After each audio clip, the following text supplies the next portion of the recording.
नमस्कार, मृदुल पत्रिका में आपका स्वागत है। देश प्रदेश की खबरों के लिए बने रहे हमारे साथ। अल्पसंख्यक आयोग की बैठक में उस समय हलचल मच गई जब एक फरियादी ने पुलिस विभाग के कर्मचारी द्वारा अपने घर काम करवाकर रुपए न देने की शिकायत अल्पसंख्यक आयोग की सदस्या सैयद शहजादी के सामने रखी। सैयद शहजादी ने एसीपी पटौदी को तलब किया, लेकिन एसीपी पटौदी उस समय बैठक में मौजूद नहीं थे, जिस पर उन्होंने अपनी नाराजगी दिखाई। शादी में आ रहे क्या मेरे? रास्ते में है। रास्ते में वो तो क्या कमीशन का इतना भी वैल्यू नहीं है तुमको?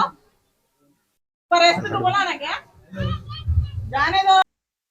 अल्पसंख्यक आयोग की सदस्या सैयद शहजादी ने जनसुनवाई की और अधिकारियों को दिशा निर्देश देते हुए कहा कि पात्र लाभार्थियों को समय पर लाभ दिया जाए। अल्पसंख्यक आयोग समाज की शैक्षिक व आर्थिक उन्नति के लिए निरंतर धरातल पर प्रयासरत है। उन्होंने कहा कि प्रधानमंत्री नरेंद्र मोदी के सबका साथ सबका विकास के मूल मंत्र के साथ केंद्र और हरियाणा सरकार अल्पसंख्यक समाज के वंचितों को निरंतर आगे बढ़ने का अवसर प्रदान कर रही है।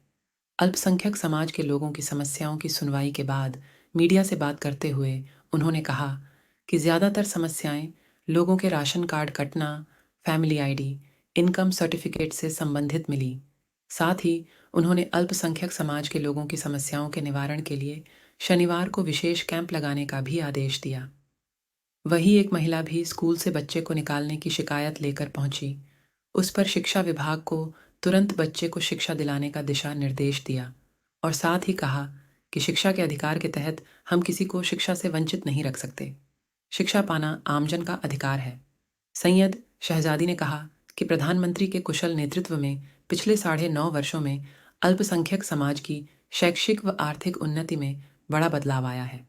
उन्होंने कहा कि यह राष्ट्रीय अल्पसंख्यक आयोग की बेहतर कार्यशैली का परिणाम है कि अल्पसंख्यक समाज की छात्राओं का स्कूल ड्रॉप आउट रेशो पहले 72% था, लेकिन अब यह घटकर 32% रह गया है। उन्होंने कहा कि आयोग का प्रयास है कि समाज के लोगों में जागरूकता लाकर इन आंकड़ों को शून्य पर लाया जाएगा।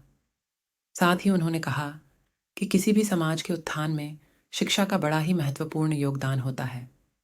ऐसे में जब हम शिक्षा के प्रति जागरूकता लाएंगे तो निश्चित रूप से समाज में बड़े बदलाव देखने को मिलेंगे और आर्थिक तरक्की के नए रास्ते भी खुलेंगे। पुलिस यूनिफॉर्म पहने तो क्या सबको पब्लिक को दबाएंगे? दबंग मान रहे क्या तुम? फर्स्ट टाइम नहीं देखो कमिश्नर, हमने कमिश्नर की भी रिपोर्ट दी थी आपके कमिश्नर को। आप लोग इतना नेग्लेक्ट करेंगे तो फिर वो लोग जाएंगे ना बोलो।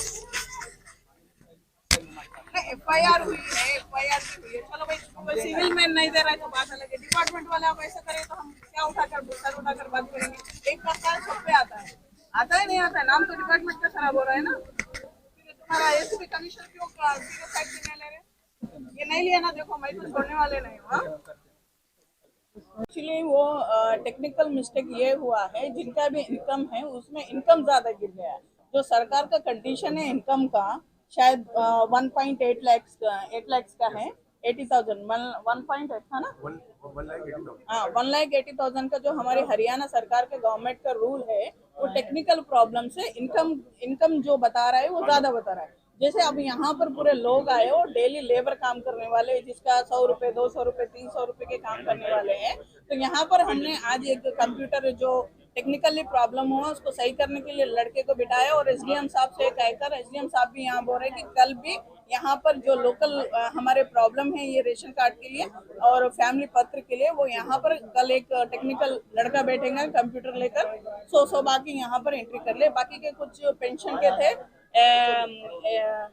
क्या नाम है, DSW सोशल वेलफेयर को बताया है कल वहां पर आने के लिए। और एक स्कूल का बच्चे को निकाल दिया गया है गवर्नमेंट स्कूल से बोलकर कंप्लेन आई थी। डीओ डिस्ट्रिक्ट एजुकेशन ऑफिसर भी हमारे साथ थे, तो उनको बताया है कल वो लेडी को बच्चे को जाकर मिले और क्या प्रॉब्लम है सॉल्व करके उसको एडमिशन दिलाए, क्योंकि राइट टू इन्फॉर्मेशन एक्ट के तहत हम कोई बच्चे को एजुकेशन से दूर नहीं कर सकते, कोई निकाल नहीं सकते, ये अधिकार किसी को नहीं है। फिर वहाँ पर प्रॉब्लम क्या है, कल हम डीओ साहब को उसका पूरा इंक्वायरी करने के लिए भेजे। अभी फिलहाल पुलिस डिपार्टमेंट से एक कंप्लेन आई थी, जिनके कोई कांस्टेबल है बलराम बोलकर, जिसने काम कराया और पैसे नहीं दे रहे, तो ऑलरेडी हमने कमीशन से भी रिपोर्ट मंगाई थी, नहीं दिया। अगर इसके बाद भी ये कार्रवाई नहीं करते तो कमीशन में हम इस पे हियरिंग रखेंगे।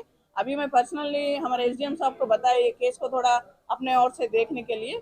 उसके आगे जो भी हमारे यहाँ कंप्लेन आएंगी कमीशन की ओर से, और नेशनल माइनॉरिटी कमीशन हमेशा जितना भी हो सका माइनॉरिटीज़ के लिए काम करने के लिए तैयार है। उसमें ऑल इंडिया लेवल में मैं हमारे मुस्लिम कम्युनिटी को रिप्रेजेंट करते हूँ और साथ में बाकी के 5 रिलीजन्स का भी हम काम देखते हैं, लेकिन मोस्टली एजुकेशनली और इकोनॉमिकली मुस्लिम कम्युनिटी थोड़ा बैकवर्ड है।